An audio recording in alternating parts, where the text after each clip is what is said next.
Hey guys, hi, this is Abhishek, master of physics Vedantu. कैसी चल रही है जिंदगी? कैसे हो मेरे शेरों शेरनियों? वेलकम टू अ धमाकेदार सेशन। बहुत दिनों से डिमांड थी बच्चों की, सर एक एक सिंगल सेशन कर लीजिए जहां पे क्लास 9 के फिजिक्स के सारे फॉर्मूलाज हो सर। तो ये है वो सेशन, चैप्टर बाय चैप्टर जाएंगे। मोशन, पोजन, laws of motion, gravitation, flotation, आपका वर्क एनर्जी एंड पावर, इन सारे चैप्टर्स के जो भी फॉर्मूलाज हैं वो मैं आज आपको बता दूंगा एक ही बार में। और इस पीडीएफ को मैं डाल दूंगा टेलीग्राम चैनल पे, या तो फिर मैं हर फॉर्मूला के बाद, हर सिंगल स्लाइड के बाद ना, मैं क्या करूंगा आपको भाई दिखा दूंगा स्लाइड, आप फोटो खींच लेना। या तो अपने नोटबुक में एक सिंगल पेज उठाओ, A4 शीट उठाओ, या तो नोटबुक उठाओ और चैप्टर बाय चैप्टर मेरे साथ फॉर्मूला लिख के जाते रहो। लिखने के बाद उस पेपर को फाड़ के अपने दीवार पे लगा देना, सिंपल सी बात, ठीक है? तो without spending any more time guys, let's get it started. Video अच्छा लगे तो make sure to hit the like button, share this video and subscribe to the channel. Comment से बताना कि कैसा लगा आज का सेशन। चले शुरू, आ जाओ भाई साहब। तो all formulas of class 9 physics, एक मोटिवेशनल कोर्स शुरू करते हैं। You will never know your limits unless you push yourself to them. अपने बाउंड्रीज पता ही नहीं चलेंगे आपको जब तक आप बाउंड्रीज तक पहुंचो तो सही, है ना भाई? जो लोग जिम जाते हैं उनको पता कैसे लगे वो मैक्सिमम वेट कितना उठा सकते हैं, जब तक वो उठाएंगे नहीं।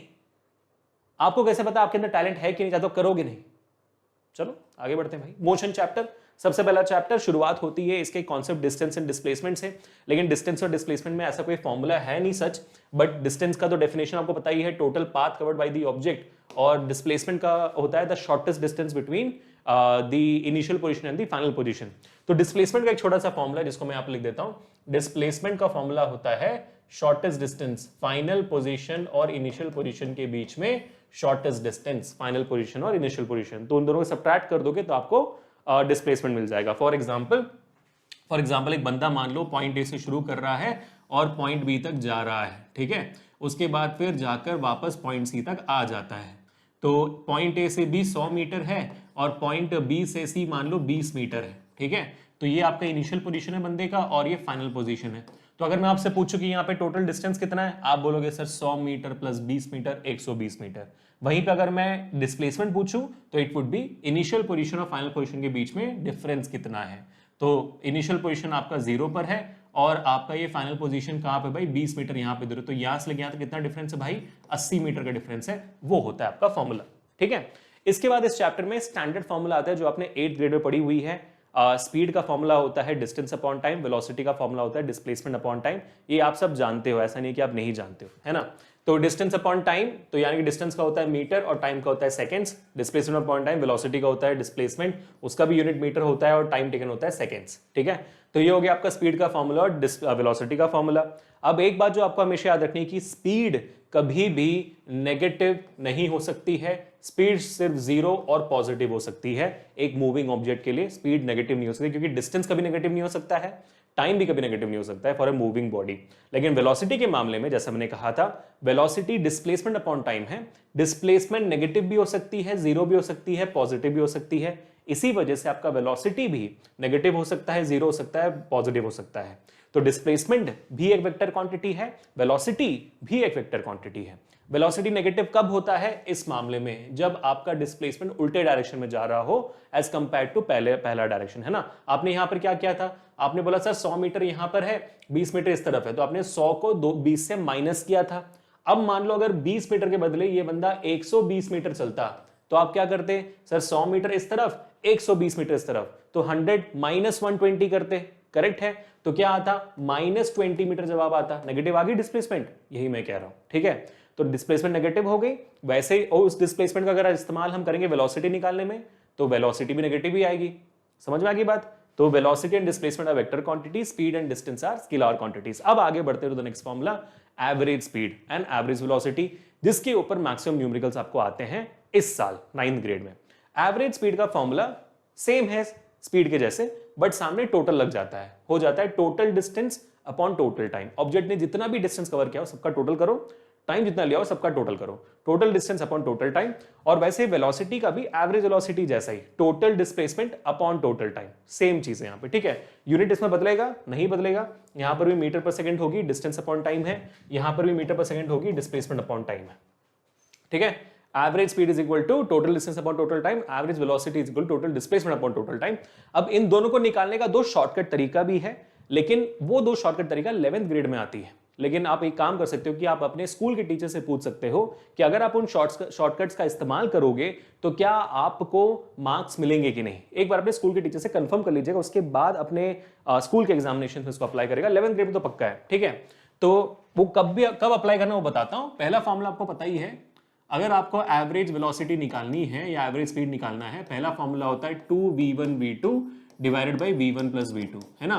अगर आपको सवाल में वेलोसिटीज दी गई हैं कि भाई जाते वक्त 20 था, आते वक्त 30 है, अब एवरेज वेलोसिटी निकालो, तो वहां पर आप इस फॉर्मूला का इस्तेमाल कर सकते हो। और वैसे एक और formula average velocity average speed का जो होता है v1 प्लस v2 बाई 2, जो आपका एवरेज एक्चुअल मैथमेटिकल एवरेज होता है, उस फॉर्मूला का भी इस्तेमाल कर सकते हो। लेकिन इस फॉर्मूला का इस्तेमाल आप सब जगह नहीं कर सकते। इस फॉर्मूला का इस्तेमाल करने का एक स्पेशल रीजन है और स्पेशल कंडीशन है। ये बहुत सारे टीचर्स चूक जाते हैं आपको बताने के लिए, जो मैं आपको बता रहा हूं, ठीक है। याद रखना हमेशा, एवरेज वेलोसिटी का ये फॉर्मूला का इस्तेमाल तभी हो सकता है अगर आपका डिस्टेंस सेम है तो। डिस्टेंस सेम है तो तभी इस्तेमाल हो सकता है, वरना नहीं हो सकता है। वैसे ये फॉर्मूला का इस्तेमाल तभी हो सकता है अगर आपका टाइम सेम है तो। फॉर एग्जाम्पल मैं कहना चाहता हूं, जैसे सवाल होते हैं ना, Arjun went from home to school at 20 km per hour speed and he came back from school back to home at 30 km per hour speed. Find out the average velocity. या तो आप इस फॉर्मूला से फाइंड आउट करो, ठीक है, या तो फिर आप ये लगा दो। कैसे? क्योंकि सर घर से स्कूल जाने में और स्कूल से घर आने में डिस्टेंस सेम हो गई, तो डिस्टेंस सेम होगी तो इस फॉर्मूला का इस्तेमाल कर सकते हो अगर आपके स्कूल के टीचर्स एग्री करते हैं, ठीक है। अब मान लो डिस्टेंस अलग है, ठीक है, डिस्टेंस अलग है, पहले वो ए से बी गया और फिर बी से वो सी आ गया, ठीक है। डिस्टेंस अलग अलग है, लेकिन ए से बी जाने में जो टाइम लिया वही टाइम लिया उसने बी से सी आने में। टाइम यहां पर सेम है, 2-2 घंटे में वो रास्ता पूरा कर लिया, तो टाइम सेम है। तो मान लो जाते वक्त भाई 20 था, आते वक्त 30 है, टाइम सेम है, तो फिर आप सीधा एवरेज वेलोसिटी का सेकंड फॉर्मूला इस्तेमाल कर सकते हो। पहले फॉर्मूला नहीं कर सकते, सेकंड करना पड़ेगा, ठीक है, क्योंकि टाइम सेम है, डिस्टेंस सेम नहीं है। तो यही मैं कहना चाहता हूं, हर जगह इसका इस्तेमाल नहीं हो सकता है। जहां पर डिस्टेंस सेम है पहला फॉर्मूला, जहां पर टाइम सेम है दूसरा फॉर्मूला, प्लीज याद रखिएगा, ठीक है। आगे बढ़ते हैं to the next formula and one of the most formulas, famous formulas of this entire grade, acceleration. Acceleration का फॉर्मूला होता है change in velocity upon time, यानी कि फाइनल वेलोसिटी को इनिशियल वेलोसिटी से सब्ट्रैक्ट करो, टाइम से डिवाइड करो, तो v minus u upon T. अब इसकी यूनिट क्या होती है? ये वेलोसिटी का यूनिट होता है मीटर्स पर सेकेंड, और टाइम ऑलरेडी डिवीजन में है तो इनटू सेकेंड, आपकी वैल्यू हो जाती है मीटर पर सेकेंड स्क्वायर। एक्सेलरेशन का यूनिट होता है मीटर्स पर सेकेंड स्क्वायर। आगे बढ़ते हैं टू द नेक्स्ट, फॉर्मूला नहीं है बट कॉन्सेप्ट वाइज बहुत इंपॉर्टेंट है एक्सक्यूज मी, तो नोट डाउन जरूर करिएगा। डिस्टेंस टाइम ग्राफ का स्लोप आपको क्या देता है? डिस्टेंस टाइम ग्राफ का स्लोप आपको देता है स्पीड, और उस स्लोप का फॉर्मूला क्या होता है? y2 minus y1 upon x2 minus x1। Mathematical graph का फॉर्मूला सेम है, स्लोप का फॉर्मूला मैथ्स में भी सेम ही है ना। अब ये y2 और y1 क्या है, x2 और x1 क्या है, इसको जान लेते हैं। मान लो कि आपको ना ग्राफ का इस पार्ट का स्पीड निकालना है, इस पार्ट का स्लोप निकालना है, ठीक है। तो मैं इसको बोलूंगा point number 1, point number 2, simple है। तो भाई ये जो पॉइंट नंबर 1 है उसके अक्रॉस कॉरेस्पॉन्डिंग में जो y एक्सिस पे वैल्यू होगी वो y1 कहलाएगी, इसके कॉरेस्पॉन्डिंग में जो वैल्यू होगी वो y2 कहलाएगी। वैसे ही 1 के कॉरेस्पॉन्डिंग में जो x में वैल्यू है वो x1 कहलाएगी, और 2 के अक्रॉस जो वैल्यू होगी वो x2 कहलाएगी। इनके वैल्यू अगर आप वहां पे डाल दोगे तो आपको स्लोप मिल जाएगी, और वो स्लोप आपको देगा speed for distance time graph. और वैसे ही अगर ये होता डिस्प्लेसमेंट टाइम ग्राफ तो आपको वेलोसिटी देती, ठीक है। अब बात करते हैं वेलोसिटी टाइम ग्राफ की।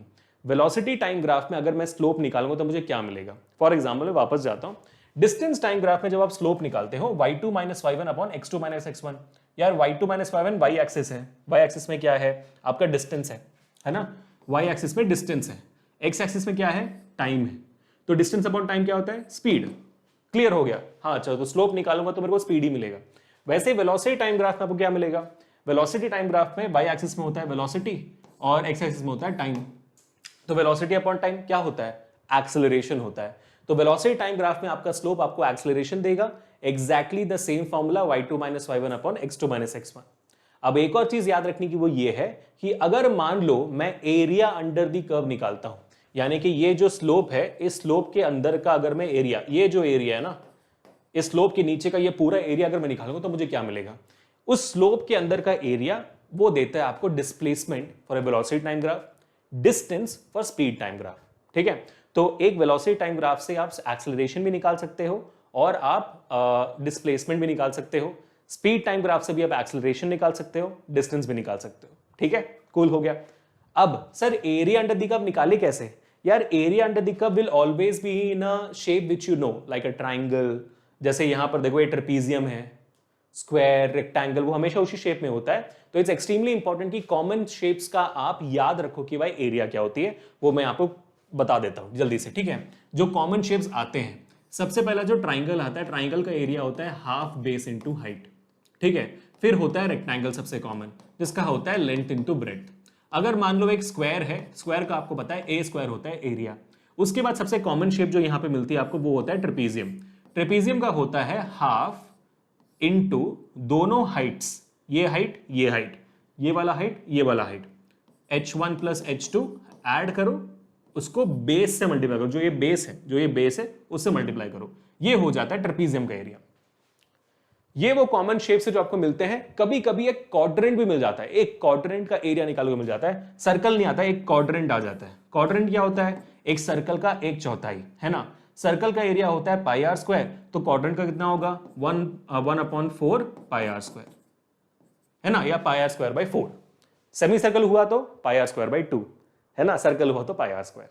सही है, तो ये फॉर्मुलाज आपको आ जाते हैं, इसको प्लीज नोट डाउन कर दीजिएगा क्योंकि ये आपको यूजफुल होगा आपको एरिया निकालने के लिए, और एरिया वाला सवाल आपको आएगा ही आएगा आपके सारे एग्जाम्स में। ठीक है, I think we are done with circular motion है। सर्कुलर मोशन में अगर आपको स्पीड निकालनी है उस ऑब्जेक्ट की, या वेलोसिटी निकालनी है, तो फॉर्मूला तो सेम ही होता है। स्पीड क्या होता है? Distance upon time. बस बात ये कि एक सर्कल में डिस्टेंस क्या होता है? उस सर्कल का सर्कमफ्रेंस। सर्कमफ्रेंस का फॉर्मूला होता है 2 पाई आर अपॉन टी। तो ये हो जाती है स्पीड का फॉर्मूला, बाकी सब सेम रहता है। ठीक है, तो I think now we are done with motion chapter. Now we are moving on to forces and laws of motion chapter. Another interesting chapter, but with very less formulas because conservation of momentum is now deleted from this syllabus.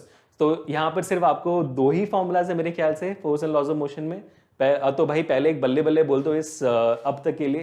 Hit the like button, share this video, subscribe this channel, क्योंकि motion तो हो गया, अब force and laws of motion करते हैं। जैसे मैंने कहा 2 ही है भाई। ठीक है, पहला है मोमेंटम का फॉर्मूला।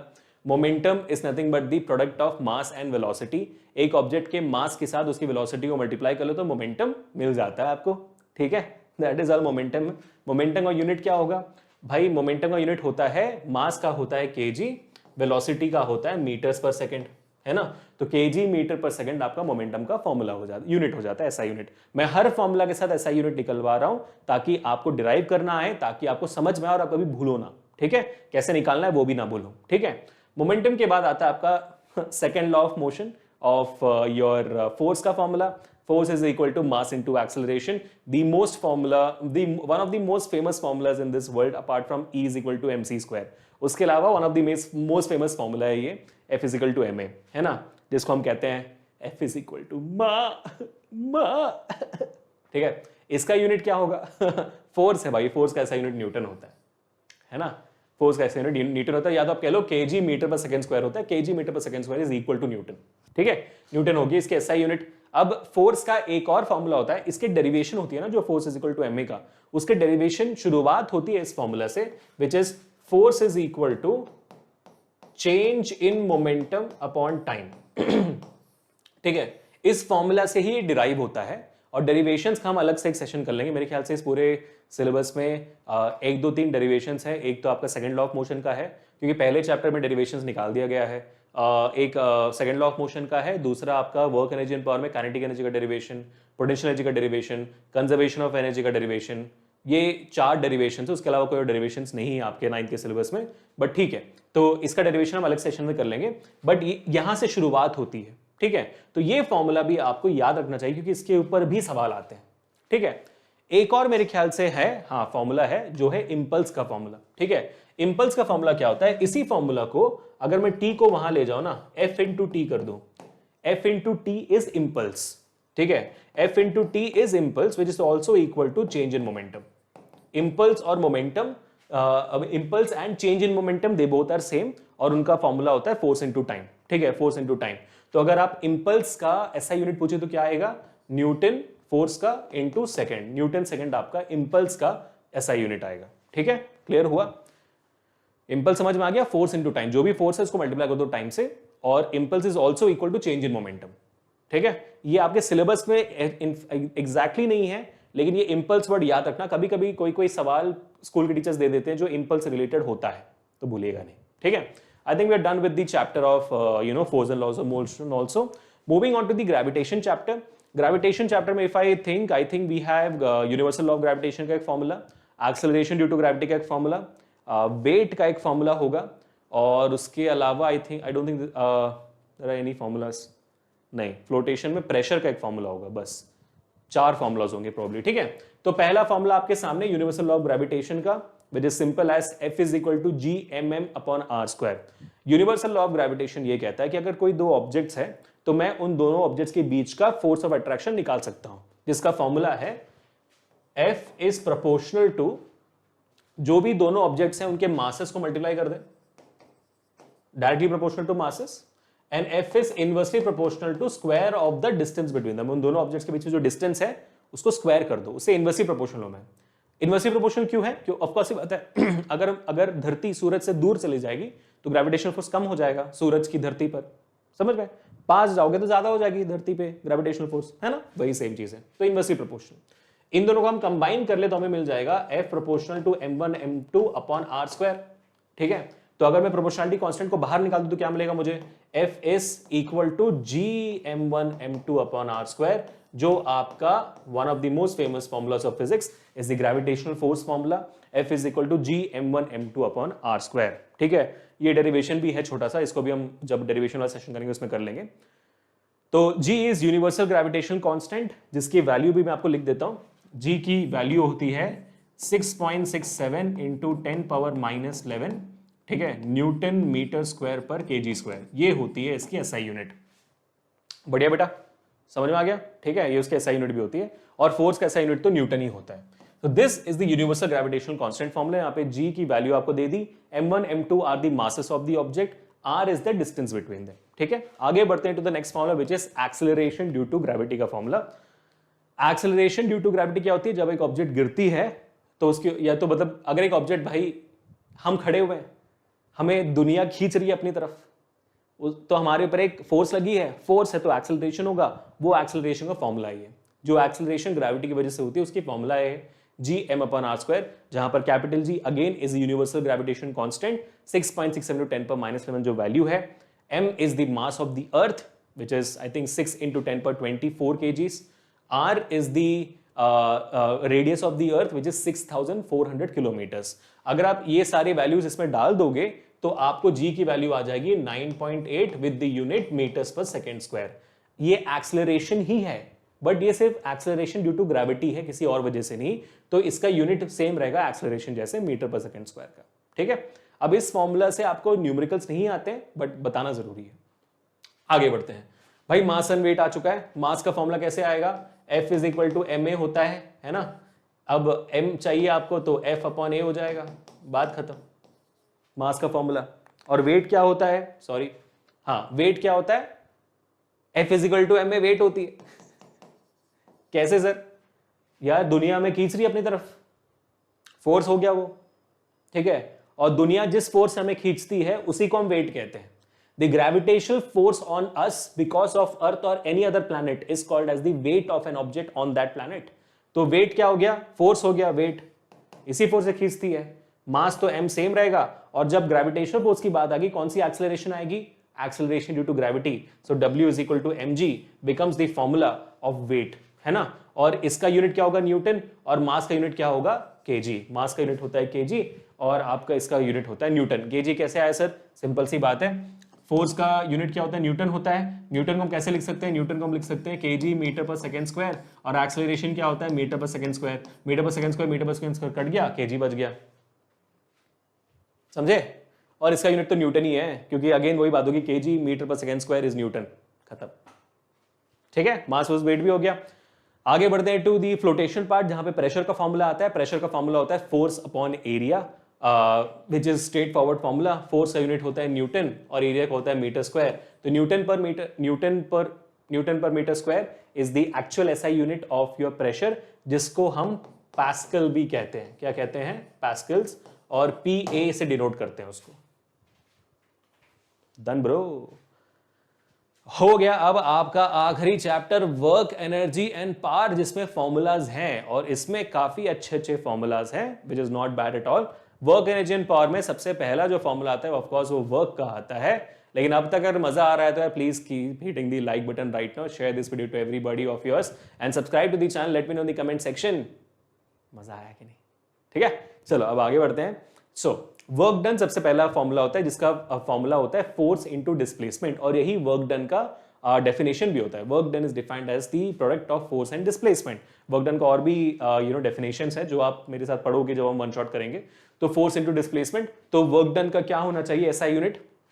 फोर्स होता है न्यूटन, डिस्टेंस होता है आपका मीटर, तो newton metre is actually the SI unit of work done, but इसको हम कहते हैं जूल्स। क्या कहते हैं इसको? हम कहते हैं जूल्स भी कहते हैं, जिसको हम कैपिटल जे से डिनोट करते हैं।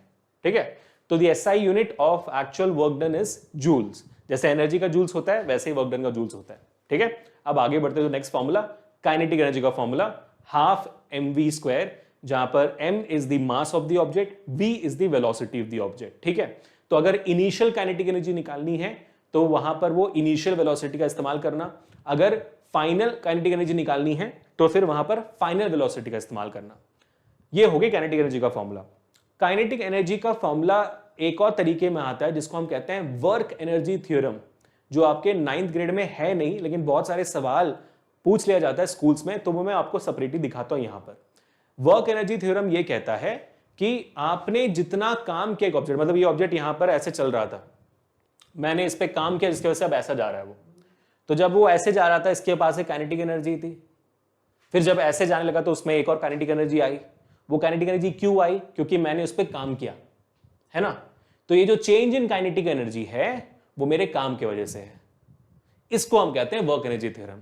The work done on an object is the reason behind the change in kinetic energy. KF minus KI, final kinetic energy minus initial kinetic energy. तो आपको पूछ सकता है कि भाई पहले काइनेटिक एनर्जी इतनी थी ऑब्जेक्ट की, अब इतनी हो गई, find out the work done. बस दोनों सब्ट्रैक्ट कर लो। या तो ऐसे बोलेगा एक ऑब्जेक्ट का मास है 20 kg, इसकी इनिशियल वेलोसिटी इतनी थी, फाइनल वेलोसिटी इतनी है, find out the work done, है ना। तो इसको आप एक्सपैंड करोगे तो आपके पास वैल्यू आ जाएगी। इसको एक्सपैंड करो तो क्या आएगा? अच्छा सर, एक्सपैंड करोगे तो KF होता है हाफ mv स्क्वायर और इनिशियल हो जाती है हाफ mu स्क्वायर। क्वेश्चन में मास भी बता दिया आपने, फाइनल और इनिशियल वेलोसिटी बता दिया आपने, कैलकुलेट कर लेंगे। इसमें आप क्या करना, हाफ और m को कॉमन ले लेना और आप अंदर में v square minus u square लिख देना। ये भी एक अलग तरीके का फॉर्मूला बन जाता है वर्क एनर्जी थ्योरम का, जहां पर काइनेटिक एनर्जीज डायरेक्टली ना दिए जाए बट मास और वेलोसिटी दिए जाए। इसका भी आप डायरेक्ट इस्तेमाल कर सकते हो। ठीक है बेटा, अब आगे बढ़ते हैं तो नेक्स्ट फॉर्मूला पोटेंशियल एनर्जी का, which is straight forward mgh। हमेशा करना अच्छा लगता है मेरे को वो mdh मसाले जैसे, बट ठीक है। m kg mass, kg unit, g acceleration due to gravity, metre per second square unit, h is the height और displacement, metre is the unit. तो potential energy is equal to mgh। इसका और potential energy energy ही है, kinetic energy भी energy ही है, तो इन दोनों के यूनिट्स भी जूल्स ही होंगे। ठीक है, आगे बढ़ते हैं। पावर का फॉर्मूला, प्रोबब्ली आखिरी formula of this chapter. Power is nothing else but कि आप कितना काम कर रहे हो कितने वक्त में। So power is work done upon time, और वर्क डन अपॉन टाइम, तो पावर को वर्क डन अपॉन टाइम में लिखूंगा तो इसका एसआई यूनिट क्या होना चाहिए? वर्क डन का होता है जूल और टाइम का होता है सेकंड। जूल्स पर सेकंड होना चाहिए लेकिन है नहीं, इसको हम कहते हैं वॉट्स। ठीक है, डिनोट होता है वो W से, वॉट्स कहते हैं। ठीक है, तो पावर का एसआई यूनिट हो गया आपका वॉट्स। अब एक और मैं आपको एडिशनल फॉर्मूला समझा देता हूं, यहाँ पे बहुत सारे सवालों में आता है और बच्चे समझ नहीं पाते करना कैसे। यार वर्क डन को मैं कैसे लिख सकता हूं? वर्क डन को मैं लिख सकता हूं फोर्स इंटू डिस्प्लेसमेंट की तरीके से, है ना। Force into displacement, work done का formula, divide by time. Displacement upon time क्या होता है? Right, velocity. तो फोर्स इंटू वेलोसिटी एक और फॉर्मूला हो जाता है आपके पावर का। ये फॉर्मूला का इस्तेमाल, जैसे कभी कभी सवाल में पूछ दिया जाता है कि भाई फोर्स इतना है, वेलोसिटी इतनी, ऑब्जेक्ट की बताओ पावर कितना है। हम सोचते हैं क्या फोर्स से वेलोसिटी से मैं कैसे निकालूं पावर? कैसे निकालूं पावर? ऐसे निकालो पावर। ठीक है, या तो पावर दे दिया गया है, फोर्स भी दिया है, वेलोसिटी निकालो, है कैसे निकालते हैं भाई? फिर हमारा ध्यान जाता है अच्छा फोर्स m में होता है, एक्सेलरेशन से निकालूंगा, इनिशियल वेलोसिटी नहीं पता, टाइम नहीं पता, मास नहीं पता, कैसे निकालूंगा मैं? गड़बड़ा जाते हो आप लोग। तो ये डायरेक्ट फॉर्मूला। ठीक है, चलो, oh we are done. Crazy isn't it? So we're done with today's session. I really hope all of you enjoyed it because I definitely did. मेरे को ऐसे सेशन करने में बहुत मजा आता है। तो please let me know in the comment section, क्या आपको एक ऐसा सेशन चाहिए जहां पर मैं क्लास 9 के सारे डेरिवेशंस को करा दूं। मोशन चैप्टर में तो है नहीं, मोशन चैप्टर में नहीं है ना, नहीं नहीं, फोर्जन लॉ अगर है तो बता देना। फोर्जन लॉज ऑफ मोशन में सेकंड लॉ ऑफ मोशन का डेरिवेशन है और कुछ नहीं है। और उसके अलावा आपके ग्रेविटेशन चैप्टर में यूनिवर्सल लॉ ऑफ ग्रेविटेशन का डेरिवेशन है। उसके बाद कुछ नहीं है। एक्सेलरेशन ड्यू टू ग्रेविटी के फॉर्मूला का डेरिवेशन है। हाँ, weight of the earth is 1/6 of the weight of the moon का डेरिवेशन है। और उसके बाद अगर मैं वर्क एनर्जी पावर की बात करूं तो काइनेटिक एनर्जी का डेरिवेशन है, पोटेंशियल एनर्जी का डेरिवेशन है, कंजम्पशन ऑफ एनर्जी का डेरिवेशन है, वर्क डन के फॉर्मूला का डेरिवेशन है। That's all no. ठीक, कुछ और होगा तो मुझे बता देना। So you tell me in the comment section कि आपको एक सेपरेट सेशन चाहिए जहां पे क्लास 9 के सारे डेरिवेशंस एक साथ हो फिजिक्स के, और उन डेरिवेशंस कौन कौन से होने चाहिए मुझे बता देना ताकि मैं कोई भी मिस आउट ना कर दूं। ठीक है, तो मिलते हैं नेक्स्ट सेशन में। But before I go forward, one more important information. Vedantu 9th and physics नाम का एक और चैनल मैंने खोला हुआ है जो भाई मजेदार तरीके से आगे बढ़ रहा है आपके सपोर्ट की वजह से, जैसे ये चैनल आगे बढ़ रही है। तो इस चैनल का लिंक भी डिस्क्रिप्शन में है, जाइए देखिए। कल ही मैंने एक मास वर्सेस वेट का भी वीडियो डाला हुआ है। इनफैक्ट इसका इस चैनल का उद्देश्य क्या है, शॉर्ट एंड क्रिस्प शॉर्ट्स के फॉर्मेट में, यूट्यूब शॉर्ट्स की सिर्फ चैनल पे, कुछ नहीं है और कोई लंबा वीडियो नहीं है। मैं 60 सेकंड में हर टॉपिक कंप्लीट कर रहा हूं in the most creative way possible. और मैंने ग्रेविटेशन से शुरुआत की है क्लास 9th के बच्चों के लिए, ताकि अगर आपका मिड टर्म्स में आ रहा है ग्रेविटेशन, आप वहां से प्रैक्टिस कर सको, है ना। तो जाइए देखिए, अच्छा लगे तो उसको भी सब्सक्राइब जरूर करना। तो मिलते हैं फिर नेक्स्ट सेशन में भाई। Peace people.